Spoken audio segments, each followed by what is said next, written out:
Hi friends, media ಜಗತ್ತಿಗೆ ಸ್ವಾಗತ. Friends, Congress ನಾಯಕ ಡಿ ಸುಧಾಕರ್ ಜೀವನದ ಹಾದಿ ಹೇಗಿದೆ? ರಾಜಕಾರಣಕ್ಕೆ ಬಂದಿದ್ದು ಹೇಗೆ? ಆರೋಪಗಳು ಕೇಳಿ ಬಂದಾಗಲೆಲ್ಲ ರಾಜೀನಾಮೆ ಕೊಡದೆ ಮಂತ್ರಿಯಾಗೆ ಮುಂದುವರೆದಿದ್ದು ಹೇಗೆ? ಹೆಂಡತಿ ಮಕ್ಕಳು ಯಾರು? ಎಲ್ಲವನ್ನ ಈ ವಿಡಿಯೋದಲ್ಲಿ ತೋರಿಸ್ತೀವಿ, ಕೊನೆವರೆಗೂ ನೋಡಿ. 1961 ಮಾರ್ಚ್ 28ರಂದು ಜನನ. ಡಿ ಸುಧಾಕರ್ ಅಥವಾ ದಶರಥಯ್ಯ ಸುಧಾಕರ್ ಹುಟ್ಟಿದ್ದು 1961 ಮಾರ್ಚ್ 28ನೇ ತಾರೀಕು ಚಿತ್ರದುರ್ಗ ಜಿಲ್ಲೆಯ ಚಳ್ಳಕೆರೆಯಲ್ಲಿ. ತಂದೆ ಎನ್ ದಶರಥಯ್ಯ, ಇವರದ್ದು ಜೈನ ಸಮುದಾಯ. ಸುಧಾಕರ್ ಚಿಕ್ಕಪ್ಪ ಎನ್ ಜಯಣ್ಣ ರಾಜಕೀಯದಲ್ಲಿದ್ರು. 2 ಬಾರಿ ಕಾಂಗ್ರೆಸ್ನಿಂದ ಚಳ್ಳಕೆರೆ ಕ್ಷೇತ್ರದ ಶಾಸಕರಾಗಿ ಆಯ್ಕೆಯಾಗಿದ್ರು. ಶಿವಮೊಗ್ಗದಲ್ಲಿ ಡಿಗ್ರಿ, ಬಳಿಕ ಬಿಸಿನೆಸ್.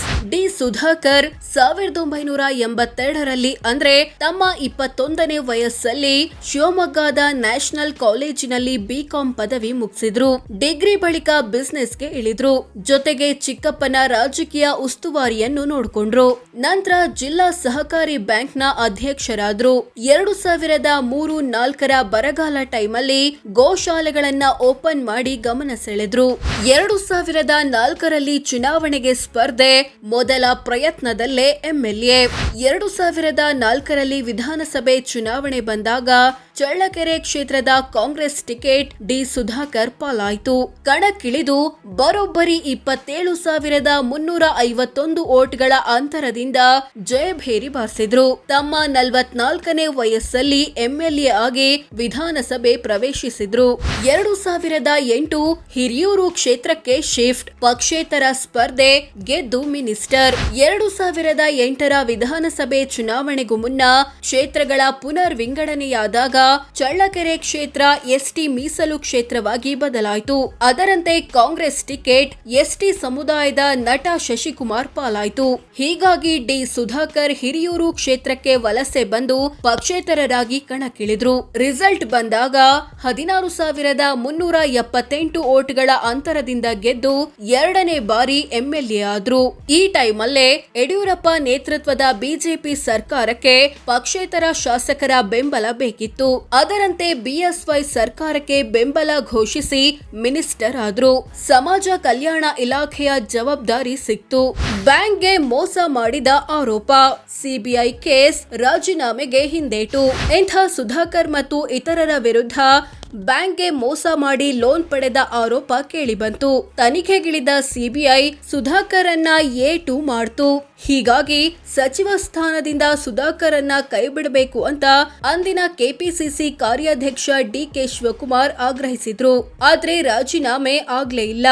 ನಂತರ ಬೆಂಗಳೂರಿನ ಬೆಗ್ಗರ್ಸ್ ಕಾಲೋನಿಯಲ್ಲಿ ಸಾಲು ಸಾಲು ಭಿಕ್ಷುಕರು ಮೃತಪಟ್ರು. ಈ ವೇಳೆ ಮಾತನಾಡಿದ್ದ ಸುಧಾಕರ್, ಭಿಕ್ಷುಕರ ಸಾವು ಸಾಮಾನ್ಯ ಸಂಗತಿ, ಇದರಲ್ಲಿ ವಿಶೇಷವೇನಿಲ್ಲ ಅಂದಿದ್ದು ಭಾರಿ ಟೀಕೆಗೆ ಗುರಿಯಾಯಿತು. ಇದರ ಬೆನ್ನಲ್ಲೇ ಸುಧಾಕರ್ಗೆ ಸಮಾಜ ಕಲ್ಯಾಣ ಇಲಾಖೆ ಬದಲು ಮುಜರಾಯಿ ಇಲಾಖೆಯ ಸಚಿವರಾಗಿ ಮಾಡಿದ್ರು ಬಿಎಸ್ವೈ. 2010ರಲ್ಲಿ ಬಿಎಸ್ವೈ ಸರ್ಕಾರದ ವಿರುದ್ಧ ಬಂಡಾಯ, ಮಂತ್ರಿಗಿರಿ ಹೋಯ್ತು, ಶಾಸಕ ಸ್ಥಾನ ಉಳಿತು. ಅದು 2010ರ ಅಕ್ಟೋಬರ್ ತಿಂಗಳು. ಡಿ ಸುಧಾಕರ್ ಸೇರಿದಂತೆ ಸರ್ಕಾರಕ್ಕೆ ಬೆಂಬಲ ಕೊಟ್ಟಿದ್ದ 5 ಪಕ್ಷೇತರ ಶಾಸಕರು ತಿರುಗಿಬಿದ್ರು. ಇವರ ಜೊತೆಗೆ ಆಡಳಿತಾರೂಢ ಬಿಜೆಪಿಯ ಒಂದಷ್ಟು ಶಾಸಕರು ಕೂಡ ಹೊರ ರಾಜ್ಯದ ಹೋಟೆಲ್ಗಳಲ್ಲಿ ಕೂತು ಬಂಡಾಯದ ಬಾವುಟ ಹಾರಿಸಿದ್ರು. ಬಂಡಾಯವೆದ್ದ ಸಚಿವರನ್ನ ಕ್ಯಾಬಿನೆಟ್ನಿಂದ ಕೈಬಿಟ್ರು ಯಡಿಯೂರಪ್ಪ. ಅಲ್ಲದೆ ಪಕ್ಷ ವಿರೋಧಿ ಚಟುವಟಿಕೆ ಅಂಥೇಳಿ ಡಿ ಸುಧಾಕರ್ ಸೇರಿದಂತೆ 16 ಶಾಸಕರನ್ನ ಅನರ್ಹ ಮಾಡಿದ್ರು ಸ್ಪೀಕರ್ ಕೆಜಿ ಬೋಪಯ್ಯ. ಇದರ ವಿರುದ್ಧ ಅನರ್ಹ ಶಾಸಕರು ಹೈಕೋರ್ಟ್ ಮೆಟ್ಟಿಲೇರಿದ್ರು. ಹೈಕೋರ್ಟ್ ಸ್ಪೀಕರ್ ನಿರ್ಧಾರವನ್ನ ಎತ್ತಿ ಹಿಡಿತು. ಹೀಗಾಗಿ ಅನರ್ಹ ಶಾಸಕರು ಸುಪ್ರೀಂ ಕೋರ್ಟ್ ಮೆಟ್ಟಿಲೇರಿದ್ರು. ಸುಪ್ರೀಂ ಕೋರ್ಟ್ ಅನರ್ಹರ ಪರವಾಗಿ ಐತಿಹಾಸಿಕ ತೀರ್ಪು ನೀಡಿತು. ಇದರೊಂದಿಗೆ ಡಿ ಸುಧಾಕರ್ ಮತ್ತು ಇತರರ ಶಾಸಕ ಸ್ಥಾನ ಉಳಿತು. 2013ರಲ್ಲಿ ಕಾಂಗ್ರೆಸ್ ಪಕ್ಷಕ್ಕೆ ವಾಪಸ್.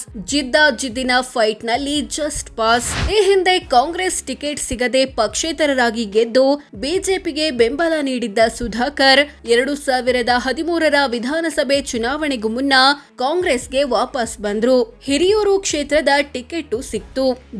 ಜಿದ್ದಿನ ಕಾಳಗದಲ್ಲಿ ಜೆಡಿಎಸ್ನ ಎ ಕೃಷ್ಣಪ್ಪ ವಿರುದ್ಧ ಕೇವಲ 1205 ವೋಟ್ಗಳಿಂದ ಗೆಲುವು ಸಾಧಿಸಿದ್ರು. ಇದರೊಂದಿಗೆ ಸತತ 3ನೇ ಬಾರಿ ಎಂಎಲ್ಎ ಆದ ದಾಖಲೆ ಬರೆದ್ರು. ಜೊತೆಗೆ ಚಿತ್ರದುರ್ಗ ಜಿಲ್ಲಾ ಡಿಸಿಸಿ ಬ್ಯಾಂಕ್ ಅಧ್ಯಕ್ಷರಾದ್ರು. ಇವರನ್ನ 2016ರಲ್ಲಿ ಕಿಯೋನಿಕ್ಸ್ ಅಥವಾ ಕರ್ನಾಟಕ ರಾಜ್ಯ ವಿದ್ಯುನ್ಮಾನ ಅಭಿವೃದ್ಧಿ ನಿಗಮದ ಅಧ್ಯಕ್ಷರನ್ನಾಗಿ ನೇಮಕ ಮಾಡಿತು ಅಂದಿನ ಸಿದ್ದರಾಮಯ್ಯ ಸರ್ಕಾರ. 2018ರ ಚುನಾವಣೆಯಲ್ಲಿ ಸೋಲು, ಸಿಡಿ ಲೇಡಿ ಜೊತೆ ಲಿಂಕ್ ಆರೋಪ.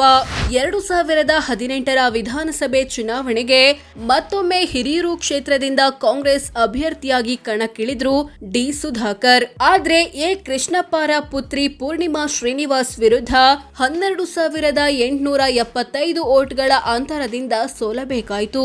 ಇದು ಇವರ ಮೊದಲ ಸೋಲಾಗಿತ್ತು. ನಂತರ ರಮೇಶ್ ಜಾರಕಿಹೊಳಿ ಸಿಡಿ ಪ್ರಕರಣ ಮುನ್ನೆಲೆಗೆ ಬಂದಾಗ ಸಿಡಿ ಲೇಡಿ ಜೊತೆ ಡಿ ಸುಧಾಕರ್ ಸಂಪರ್ಕದಲ್ಲಿದ್ದಾರೆ, ಆಕೆಗೆ ಹಣ ವರ್ಗಾವಣೆ ಮಾಡಿದ್ದಾರೆ ಅನ್ನೋ ಆರೋಪಗಳು ಕೇಳಿ ಬಂದ್ವು. ಈ ಬಗ್ಗೆ ಪ್ರತಿಕ್ರಿಯಿಸಿದ ಸುಧಾಕರ್, ಆಕೆ ಜೊತೆ ನನಗೆ ಯಾವುದೇ ರೀತಿಯ ಹಣಕಾಸಿನ ವ್ಯವಹಾರ ಇಲ್ಲ.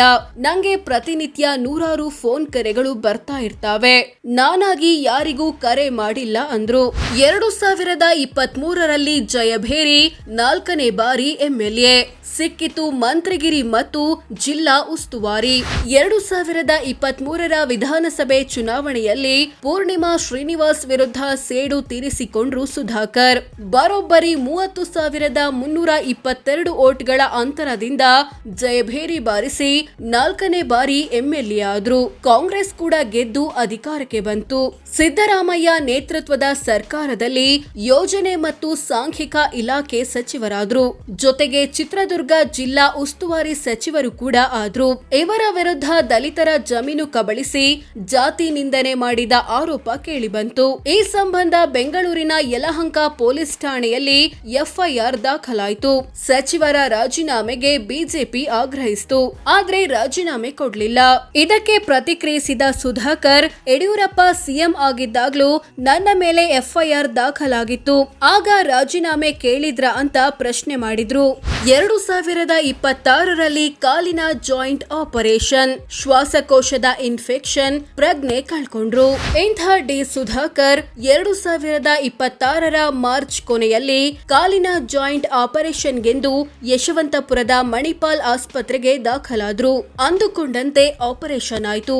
ಇನ್ನೇನು ಡಿಸ್ಚಾರ್ಜ್ ಆಗ್ಬೇಕು ಅನ್ನುವಷ್ಟರಲ್ಲಿ ಶ್ವಾಸಕೋಶದ ಇನ್ಫೆಕ್ಷನ್ಗೆ ತುತ್ತಾದ್ರು. ದಿನ ಉರುಳಿದಂತೆ ಪರಿಸ್ಥಿತಿ ಗಂಭೀರವಾಯಿತು. ಪ್ರಜ್ಞೆ ಕಳೆದುಕೊಂಡ್ರು. ನಂತರ ಬೆಂಗಳೂರಿನ ಕೃಷ್ಣ ಇನ್ಸ್ಟಿಟ್ಯೂಟ್ ಆಫ್ ಮೆಡಿಕಲ್ ಸೈನ್ಸಸ್ಗೆ ಶಿಫ್ಟ್ ಮಾಡಲಾಯಿತು.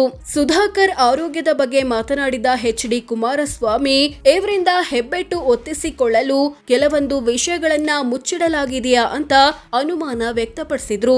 ಇದಕ್ಕೆ ಟೀಕೆಗಳು ವ್ಯಕ್ತವಾದ ಬೆನ್ನಲ್ಲೇ ಮತ್ತೆ ಸ್ಪಷ್ಟನೆ ಕೊಟ್ಟ ಎಚ್.ಡಿ.ಕೆ, ಸುಧಾಕರ್ ಆರೋಗ್ಯ ಕುರಿತು ಸರ್ಕಾರ ವಾಸ್ತವಾಂಶವನ್ನ ಜನರ ಮುಂದೆ ಇಟ್ಟಿದ್ದರೆ ನಾನು ಹಾಗೆ ಹೇಳ್ತಿರ್ಲಿಲ್ಲ ಅಂದ್ರು. ಹೆಂಡತಿ ಮಕ್ಕಳು ಯಾರು, ಆಸ್ತಿ ಎಷ್ಟು? ಡಿ ಸುಧಾಕರ್ ಪತ್ನಿ ಹೆಸರು ಹರ್ಷಿಣಿ.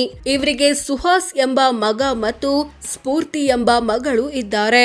ಇಂಥ ಡಿ ಸುಧಾಕರ್ ಮತ್ತು ಪತ್ನಿ ಹರ್ಷಿಣಿ ಹೆಸರಲ್ಲಿ ಬರೋಬ್ಬರಿ 135 ಕೋಟಿ ಮೌಲ್ಯದ ಆಸ್ತಿ ಪಾಸ್ತಿ ಇರೋದಾಗಿ 2023ರಲ್ಲಿ ಘೋಷಿಸಿಕೊಳ್ಳಲಾಗಿತ್ತು. ಸೋ ಫ್ರೆಂಡ್ಸ್, ಇದಿಷ್ಟು ಡಿ ಸುಧಾಕರ್ ಜೀವನದ ಹಾದಿ ಹೇಗಿದೆ, ರಾಜಕಾರಣಕ್ಕೆ ಬಂದಿದ್ ಹೇಗೆ, ಆರೋಪಗಳು ಕೇಳಿ ಬಂದಾಗಲೆಲ್ಲ ರಾಜೀನಾಮೆ ಕೊಡದೆ ಮಂತ್ರಿಯಾಗಿ ಮುಂದುವರೆದಿದ್ದು ಹೇಗೆ ಅನ್ನೋದು ಸೇರಿದಂತೆ ಹಲವು ವಿಚಾರಗಳನ್ನ ತಿಳಿಸಿಕೊಡೋ ಪ್ರಯತ್ನ. ಧನ್ಯವಾದ.